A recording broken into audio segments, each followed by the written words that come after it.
I'm a guy that's 26. Each day I build with bricks. I like Star Wars playset. I'm Rich Boy J. Hello boyos, Rich Boy J here, back with another video, and today I'm here to present to you my mini Starkiller base build. Now right off the bat, you're gonna ask, Jay, why did you make a miniaturized version of your mock? The answer is simple. Whenever I first announced that I would be building Starkiller base in Lego about 3 years ago, oh my god, I can't believe I was working on that mock for so long, I announced that the top donors who reached a certain threshold would be receiving a commemorative build.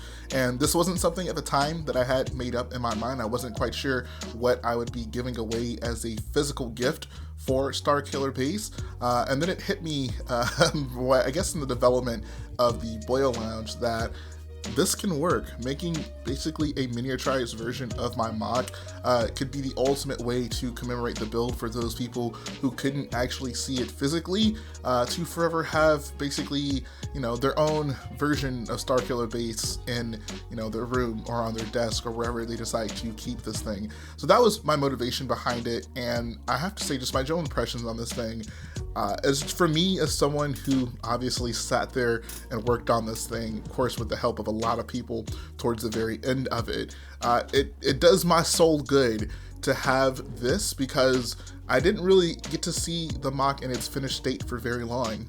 It was basically maybe a few hours that I actually got to appreciate the completed Starkiller base mock.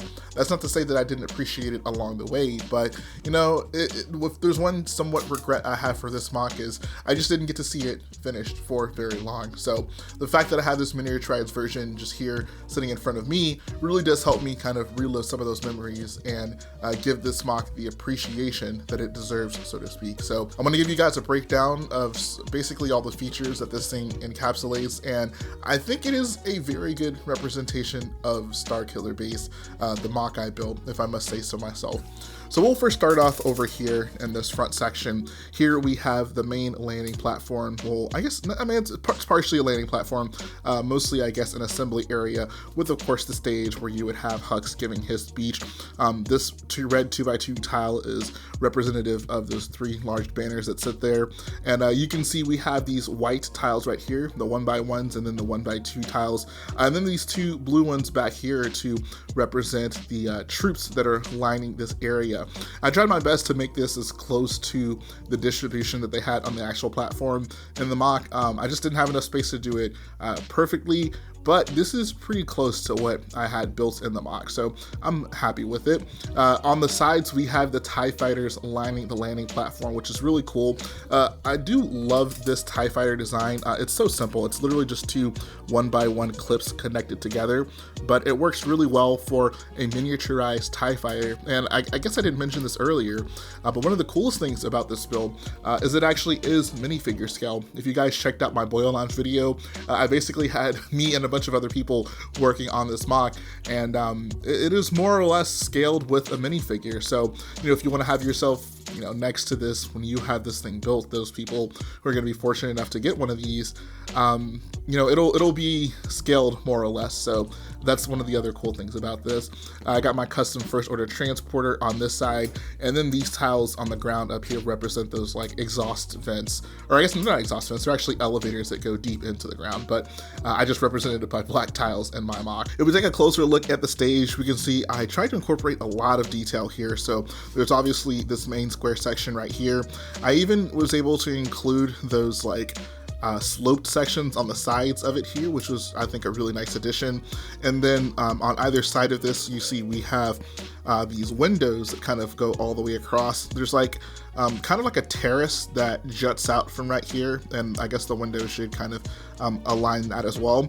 And then right below that, we have these turbo lasers that sit on the sides of the stage. So miniaturizing this thing was no easy feat for sure. This is the first time I've really done something at a mini or micro scale, as people might describe it, but it was cool. It was cool just seeing this mock come together once more, but at a smaller scale. So if we come over to this side, I used a headlight brick here to represent the rooms that would be on this side of the build. So I think this was like the trash compactor room, and then I had like Mickey Mouse in like a hallway right above that.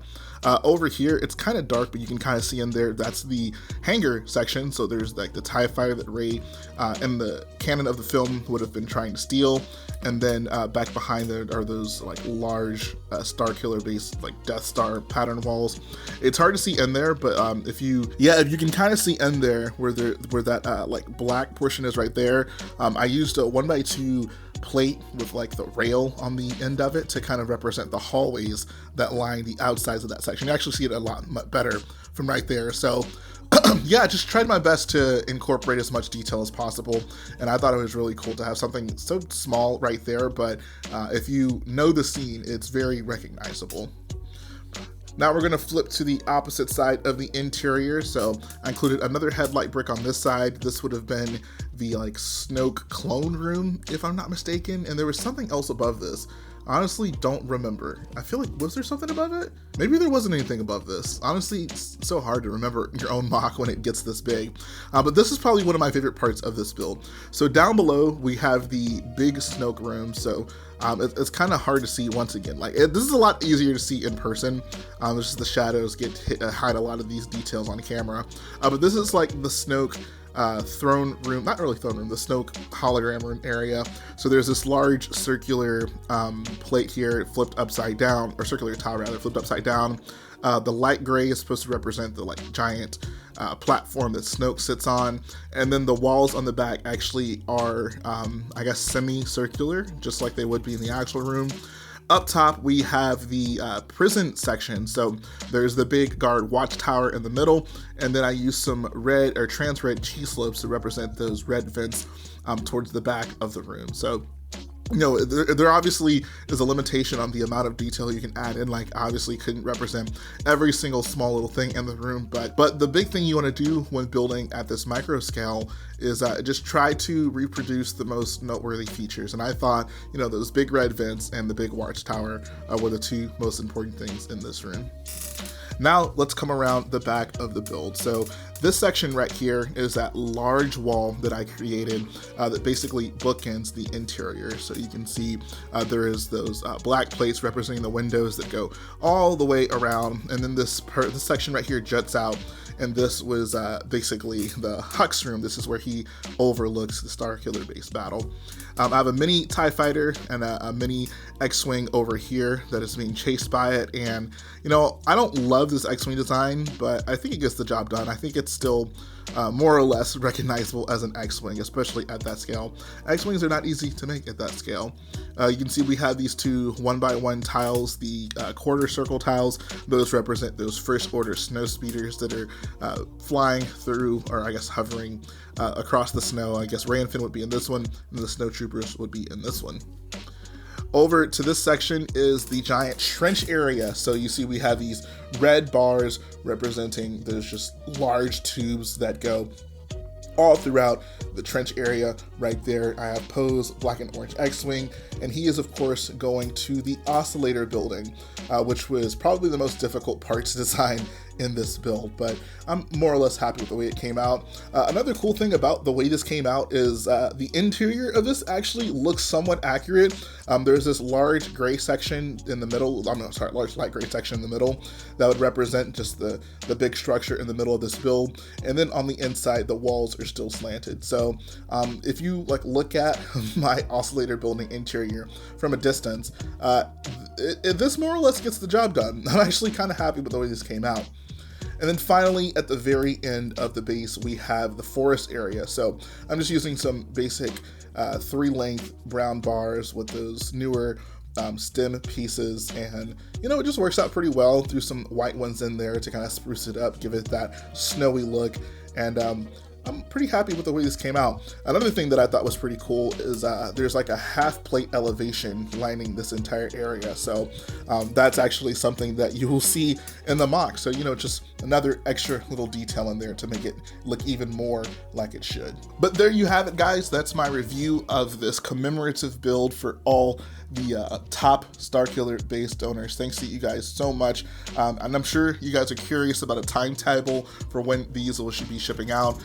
This is not going to be quick. The biggest reason is a lot of the pieces that I'm going to need to make, you know, the 13 or 14 of these that I need to make are still in Starkiller. So like as I'm going along and sorting, I'm going to be pulling pieces from that to put these kits together. So I'd say, you know, don't expect these for another few months, but I do think it is a nice build, and I hope that the wait will be worth it for you guys. And for those of you who didn't reach the threshold but have been considering, you know, sending in donations when it comes to the mock build series, hopefully this might inspire you. These are the kind of things that you can expect, you know, when you reach those upper levels of donations. And I think this is just such a cool way to commemorate the Starkiller base mock. So in the comment section below, guys, definitely let me know what you think about this mini Starkiller base build, and you can definitely expect a similar commemorative build for the top donors of the Camino build series. So even though you might not be getting this one, there's a chance for you to get one of these cool commemorative builds moving forward. If you guys like what I do, go ahead and support the video by hitting the like button, support the channel by smashing that subscribe button, and I'll be back again very soon.